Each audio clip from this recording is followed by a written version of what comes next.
You are listening to CompandBen Talks. This podcast is dedicated to people who are interested in compensation and benefits and HR topics and challenges, and wish to understand what IT could offer in that regards. If you wish to educate yourself in these topics, see others people's experience and perspective, this podcast is for you. Enjoy listening. So hi, this is Bartek Podolski. Welcome to the Compensation and Benefits Talks. This is a episode where we're going to talk about compensation and benefits challenges. And today with me is Magda Tur. And maybe as a word of introduction, I'm a CEO of GGS IT Consulting. So we implement compensation and benefit solutions in large organizations. And Magda, if you could say a few words about yourself. Hello, everyone. So thank you for having me here. I'm Magda Tur. Today I work as independent consultant. I support companies in design and implementation of CMB solutions, but I also spent many years working as consultant in advisory companies and also as a CMB manager in a business. So I know those two perspectives of consulting and also own CMB area. Yeah, so. Mm-hmm. Yeah, so this is the idea of the podcast, that you will get both perspectives. So IT perspective from me.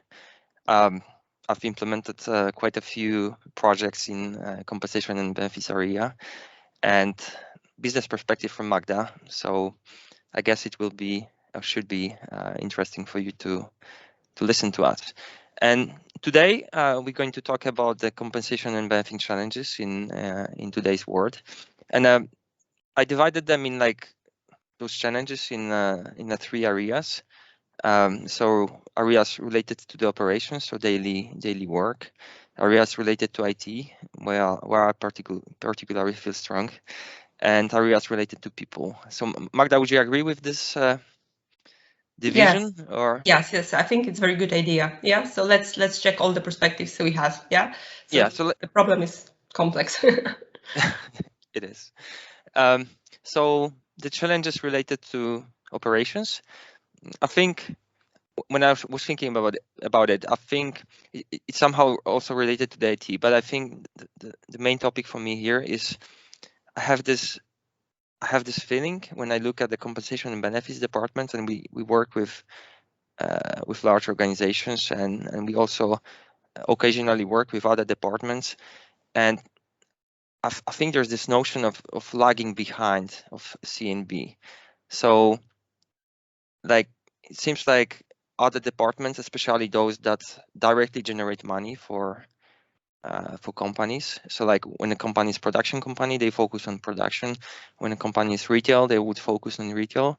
And literally, there's no company that's focused on CNB. So CNB is always like second in line or third in line, and they actually don't get enough attention. So I think they lag behind those other departments in large organizations. And so it has many perspectives. I think one of it is IT, so the IT infrastructure and stuff, but also I think in operations. What do you think about this, Magda?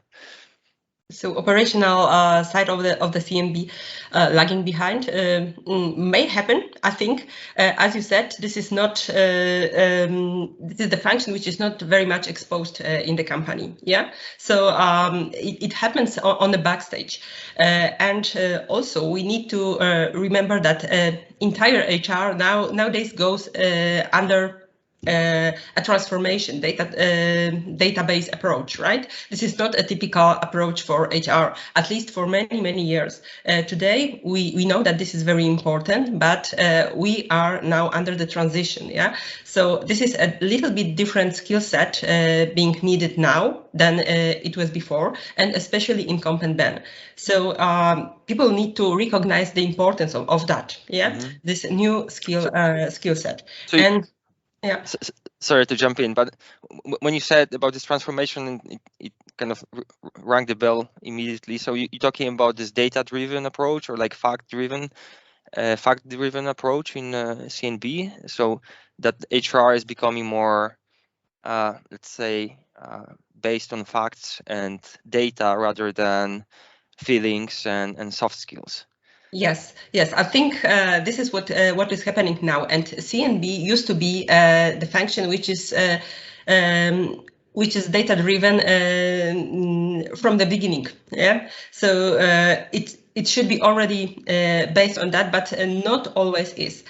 Companies were not fully aware that they need to set up such a function within HR, as you said. Yeah. So sometimes we are missing the right people being there. Yeah. And this is quite expensive to attract them from the market. Also, you need to set up your processes to be adjusted to this data-driven approach. And this is not always easy. It generates a lot of work, also from perspective of HR, but also from the perspective of managers. Yeah, somebody needs to produce those data. Somebody needs to collect them. Somebody needs to clean them, and somebody needs to present them. Just we need to change the approach how we perceive HR processes. So this is the one thing. The another one is we don't have people. Sometimes we don't have a CNB function within the organization. What I encountered is sometimes such quite a big organization don't have such functions. And they set up this from the scratch, right? Another thing is that people, when you come to remunerations, people are people are very insecure when you implement big changes, when you implement something very new. People afraid, what about my money? What will be the impact on my performance and so on? Yeah. So how I will be assessed? Would it be fair or not? Yeah, so this is a big work to do before you implement any solution. Yeah, and if you don't do that every year, if you are not pushing your function towards this role model CNB, yeah, it's very hard to start with revolution. For sure you will meet a big reluctance in the organization. Yeah, so. Especially that compensation and benefits processes are mostly yearly. So what I observe is like it's quite easy to do the same things year to year, and then actually when my experience is that it's very like September till March is very busy period. So it's like nobody wants to change anything. They need to have everything prepared. It's like a lot of work being done then. And then everything, like in March, everything relaxes. So like people go for vacations, they actually need this break. And then actually that's the time when you should start thinking about like if you want to change something in the process, because when you start thinking about this when the process actually kicks in, and I think this is hard. I think this is not easy for CNB leaders to push for that change where things are relaxed and you just finished your cycle and it was maybe good. But if you don't think ahead, I think you're going to end up in the same process next year and next year and next year, and nothing changes for years. Yes, people got used to, managers got used to, and this is quite convenient. It works in some way, of course, yeah. But you are not pushing this to the new stage because you know that you will have so much additional work, and the process begin outdated every year more, of course. And then the change is even harder. Every year is even harder. And why do you think it outdates? So what are the things that drive this outdating of a systems, or maybe not even systems, but approach to the CNB?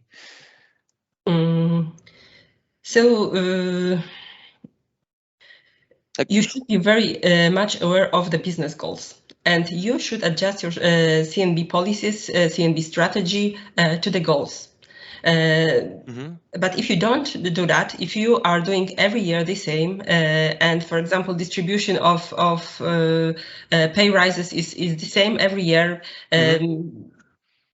it's hard to change the approach and communicate to the people that we start something very new. We will distribute this way, basing on your performance, basing on maybe some business needs, and you won't get the same what you get before. Yeah, so be prepared.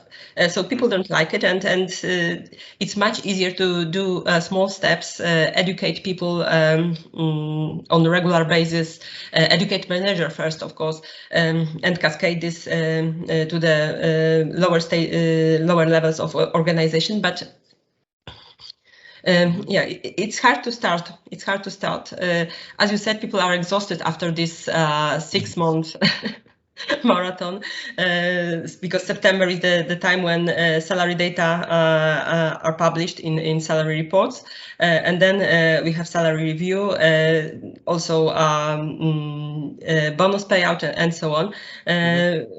But it needs to be more, I don't know, regular, yeah, and day to day.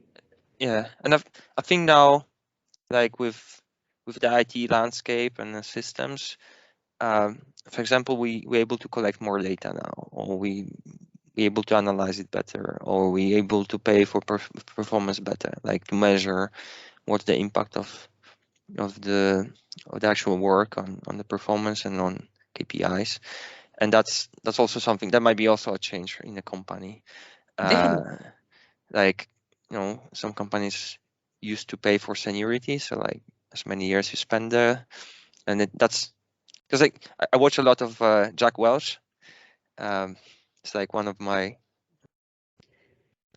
like gurus or people I admire, and you know, he says that like the people should be paid differently based on what they bring to the company and what values they produce for the team, for the company.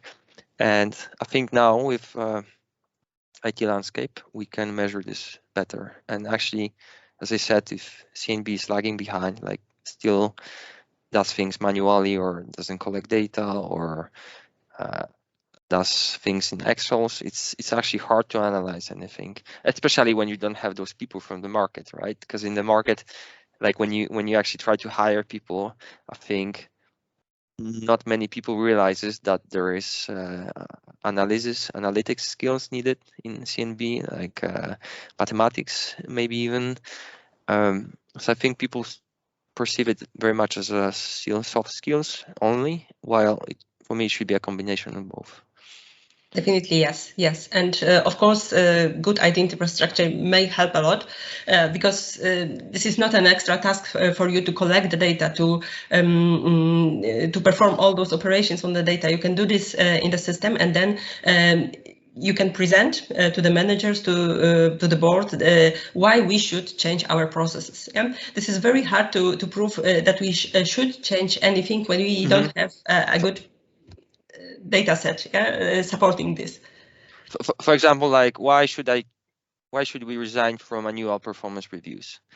Because I see a trend like that the annual performance review seems outdated these days, and then some companies think like how would they perform their salary reviews where there is no like annual performance review done, and so what they would base it on and so on. So I guess this is a type of change that's not easy for companies, and as usual, change is not easy. Yeah, but okay, so if we could jump to, we spoke a bit about the operations, but do you have anything to add, or should we jump to No, IT? I think we are good here. Yeah, so let's check IT, maybe SaaS. Yeah, because this is really closely combined with operational. Yeah.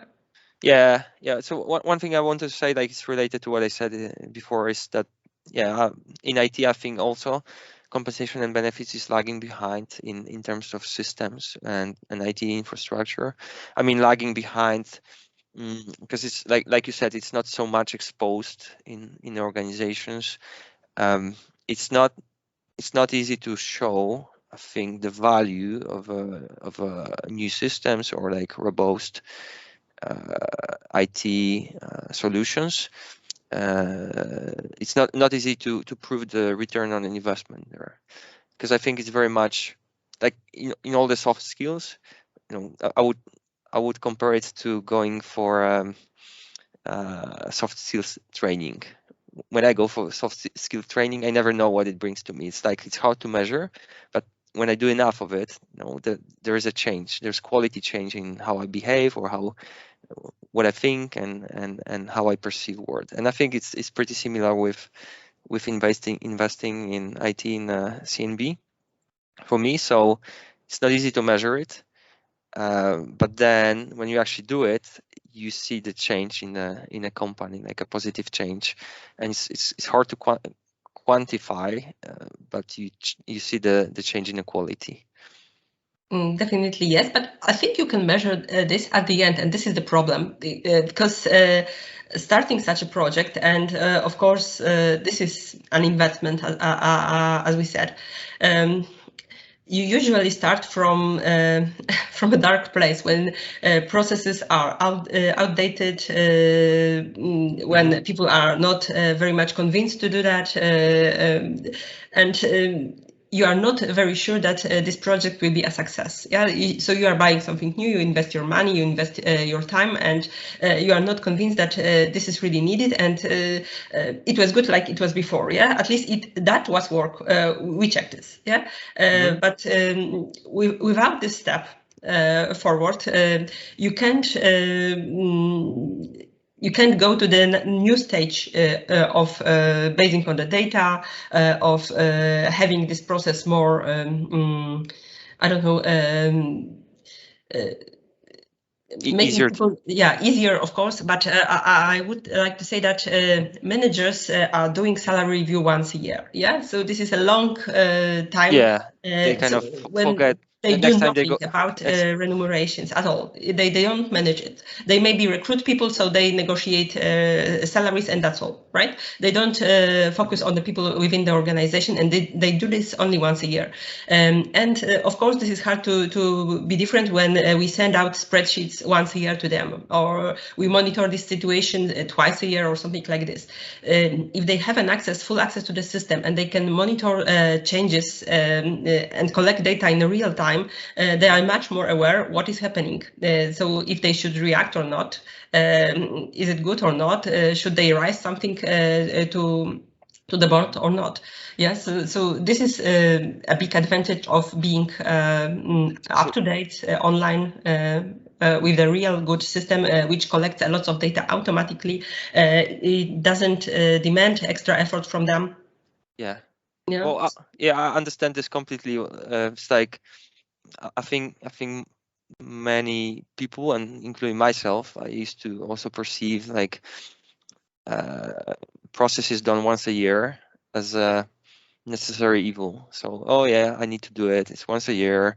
This time of a year we do it, and then we forget it for the next year, and then the next year comes before you know it actually, and then yeah, we do it again. So there's no like enough thought into it, and like you said, accessing data more often or like year round actually helps to manage the team and helps to understand what's happening within the team. You can plan better, you can see the people compensations and how it relates to the market, how it relates within the team. And other thing is that compensation and benefit specialists, so like CNB department, they use the system. So it's like, okay, for the managers it's once a year, but actually for CNBs, like it's a system that's live at least for a half a year or maybe all year round. So it's not something that's used once a year, because my perspective is like people don't realize how much work it is to prepare like a review in a company. I'm talking about a salary review, a bonus review, all LTIs reviews. You know, when I observe how much effort the CNB needs to put, even if they have a robust system and things, they still need to do a lot. They need to set it up. They need to parameterize. They need to set new levels. They need to budget. They need to actually check if it works. It's a lot of work that I think goes unnoticed by the most of the companies like outside of HR. Yes, and nobody expects such such kind of work in HR. Yes, so combining all the data. Yeah, exactly. Yes, so those are things you need to do during the year when you are a content bank specialist. And if you don't have sufficient tools, you need to do all of this in Excel. It means that you need to be a really expert Excel, really Excel expert to do that. To combine all those files, to check the quality of the data and so on. So you need to probably, if you are alone, you need to write some macros to help you, and that means that you need to acquire from the market someone who is very proficient in Excel, and this kind of person probably won't be very much interested in working in HR if it doesn't if the person doesn't know the function. So we'll prefer to work in financial controlling, for example, or kind of business analysis, because this is a similar skill set. So probably so HR won't be a natural choice for this kind of people. If they are already in CNB, I think this is not enough people there in this function. This is very hard to acquire someone from the market. This is my experience, but also I see, I talk to recruiters, and I know that this is very hard to set up this function from scratch. That's why if you have a system, if you have a good system already set up, probably you don't need an expert. You can have a specialist or senior specialist in your organization monitoring this on a regular basis. Maybe you need an expert or director just for very special cases. Yeah? You can support with external consultant, but you can have this function, but you need to support people with specialistic tools. Yeah, I think what you just said, like this growing your Excels aside and building macros, I think it has an official name, like it's a shadow IT for me. So you have the IT, and then you have people that build like little systems outside of official IT, just to help them to. I'm not saying it's wrong. I'm just saying that's a need. Resulting from not having a proper IT infrastructure. Like if you don't have it, you actually build it in Excel, you build those macros. Because I think like more than half of the projects that we do is taking people off the Excels.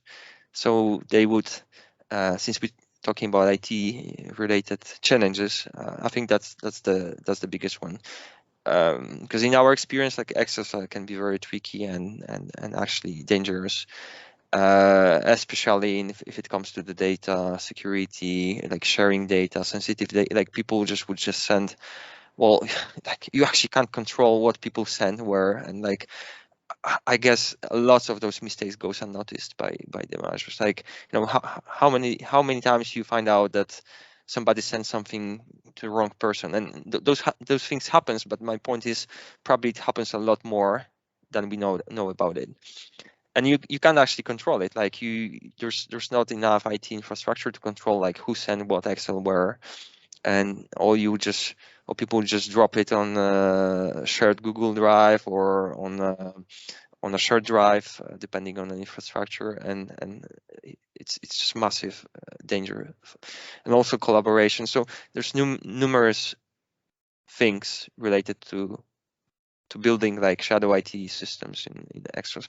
But I think that's the first step when people actually don't have anything. Like when you do everything manually, or so I think it's natural desire to put more things in Excel, put more complicated formulas, actually grow it. But then I think you realize that that's going nowhere because of all those limitations that they. Of course, and when the person leaves the organization because of exactly. a new job, this all this knowledge just vanished from organization. Yeah, well, like once I have this example. Once, like we were implementing a system for Localtopia actually, and we have this case study on our website. And so we were switching from old COBOL-based system to a new one, and this COBOL-based was COBOL is like a very old programming language, and like there's not enough specialists to support it. So So actually they were afraid, like Contempla was afraid that they won't find people in the market that could support it. That was one of the drivers. So I guess it's the same thing when you build like sophisticated macros and then exactly, and become more expensive every year. Someone when this leaves. is not up to date, this infrastructure, maybe it was cheap on the beginning, yeah, but now it's not.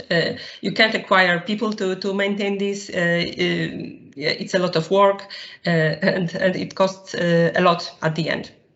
More than a good system which can be easily adjusted to your needs. Yeah. Mm-hmm. Yeah, and one other, like when we spoke the other day, I remember we spoke about on-premise versus cloud, because that's also I think that's a reality that we have for last, I think, good 5 years or maybe even 10 years. So the systems become more in the cloud, so you don't actually own them physically in the company. It's more like online, so you actually buy the service, not the platform itself.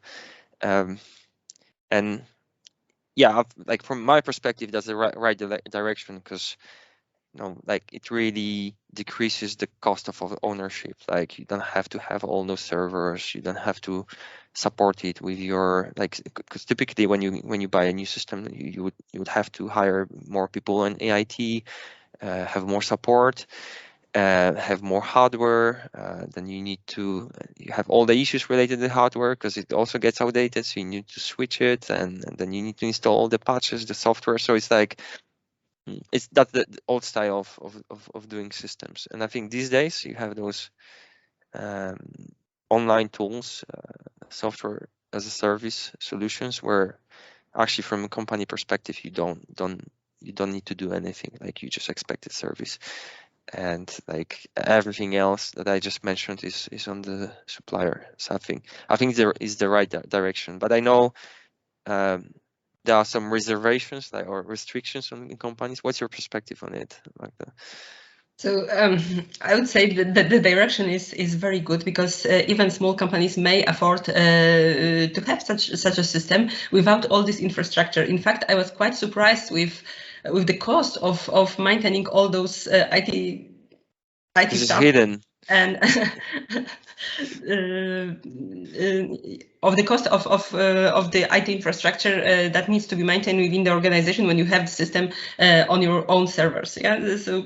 Well, For yeah. me, Imagine like, for example, you need to do backups. Like somebody needs to watch after it. Like if you don't do backups, people don't do backups until something happens, and then they start doing backups. So so there's so many things you need to think about, and like actually in this cloud solutions, the supplier and actually in reality the data centers like Microsoft, Oracle, like Amazon or other smaller ones, they take over all those burdens, and they actually do it for you, which is what I like. Like we don't have to worry about those things. They just happen for us automatically. So it's good. Okay, so we covered IT. Should we cover a bit of people perspective? Of course, this is main perspective in HR always. Yeah. So what people expect now from like, Confident? yeah, and from tools. So in general, they expect always to be treated fairly, and they need to know that somebody has a good control on this. Yeah, I know that discretionary systems cause that people don't know what they need to do, why they earn like this, what they should do to earn differently. They feel like they have no influence at all on the career, on the level of salary, of remuneration, and this is very bad, because it means that this function doesn't exist in an organization. Everything depends from something, from manager, from the mood of the manager, or the weather. Yeah, nobody knows. So. Actually, you need to explain. Need to put the structure into this. So people want to be treated fairly. They want transparent, clear systems, for sure. So, and this is always And this is always they need a reason. The main goal. It should be the main goal of Comp and Ben. So they need a reason behind the decisions. Of course. And so I think they also like expect collaboration in or like they need a chance to be heard as well. Like it's like not that I'm measured once a year and that's it. You know, I'd like to be heard more often and have actually this constant feedback and understand constantly what's happening and why and yeah, what's expected from me about it? Yeah. What's expected from me and why and how I'm doing against those expectations. And I guess this is what's fair then when you actually get that information.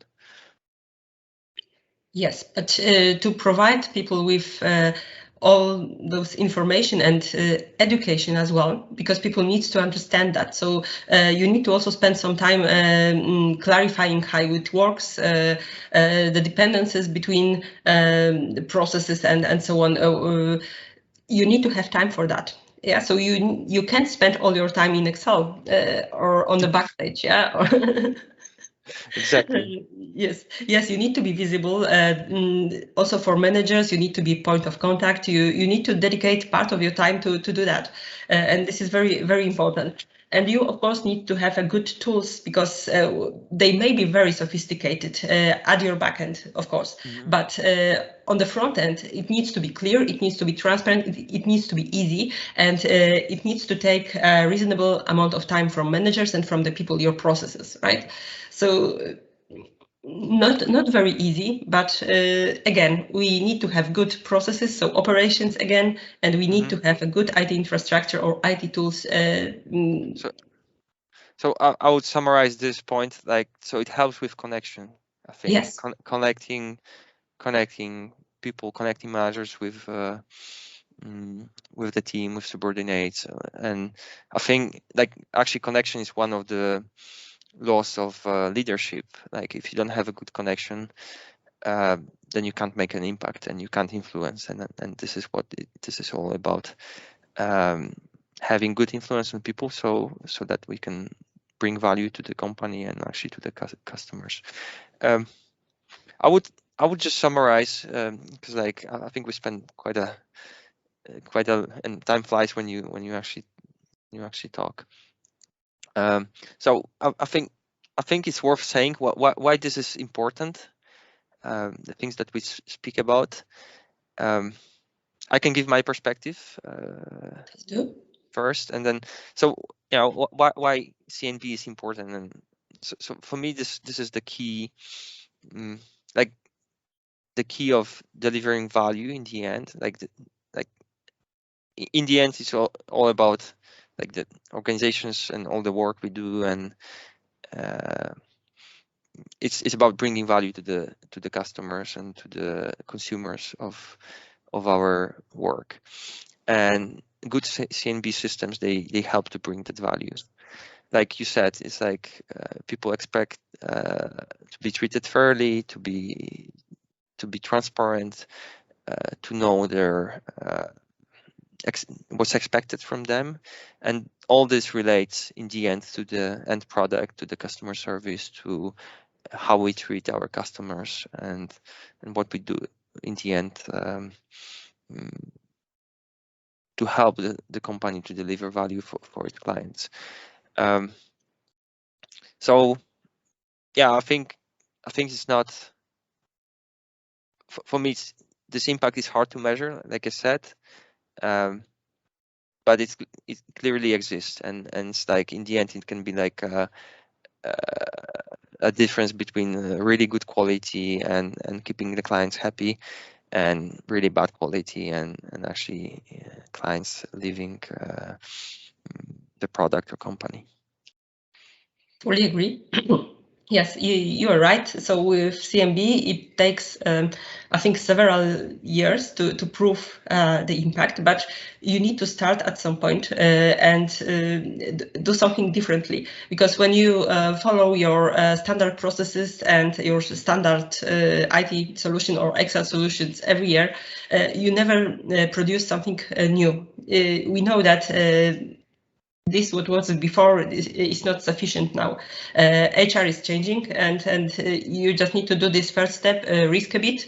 But for the couple of years, this is the you will see the effect. And this is what we need to do. This is the only direction, reasonable direction, in my opinion. Mm-hmm. And how to get there? So how to make systems, how to make CNB better? So step by step, of course. Like always, yeah. So small steps. A revolution is not good for comp and ben. This is evolutionary process, but you need to try things a little bit differently. You need to work with manager to make them more aware how this function may support the business goals. You need to be aware of IT tools being available on the market, because there is a lot of stuff that can be implemented and help you, and you don't have to have everything and the most expensive and the most fancy version of that, but start from the very the very fundamental things you need to build something new, right? So yeah, I sometimes observe those ideas of like big change, or like I call it like a big bang development. So there's this idea that we're going to have this awesome system in 5 years from now. It's only going to take like that many people dedicated for that many years, and it's going to be perfect in the end. And from my perspective, it never works out. Like before you, like if implementation is like takes years, or building something takes years, you don't actually see value until things change, and you actually never see this value in the end, because the end result will not match your expectations at that time. So for me, it's very much like software, like agile software development versus waterfall software development. If you heard about this, but so I think the right way is to take small steps and actually bring the value along the way. So like have constant iterations, like have weekly or 2 weekly sprints, bring the value to the CNB, show what we have, show how it works, get the feedback, adjust it, bring more value next time, and just grow this way, rather than getting requirements and disappearing and returning after 5 years and hoping that's the thing that people expected. Yes, we never start with huge investments at the beginning in CNB, as we said, because this is not it is a crucial function. However, this is not very visible, and also we need to handle this people perspective, and it won't change at once, right? This is a gradual process, so people need to feel secure, feel confident about the processes, about the system, how it works, and what does it mean in terms of the salary for them, right? Mm-hmm. Yeah. So yeah, I think we touched on many things. So we spoke about challenges in CNB environment. We spoke about operations a bit. We spoke about IT. Then we spoke about the people. Is there anything else, Magda, you would like to touch on? Of course, I think there are many topics we can cover, but probably next time. Yeah, I guess we can take one of them and just have a deep dive into it, I would say. Okay, Magda. So thank you so much for having this conversation with me. It was a pleasure, as usual, to talk to you, and let's see you next time. Thank you very much. See you next time. Bye. Thanks, Magda. Bye.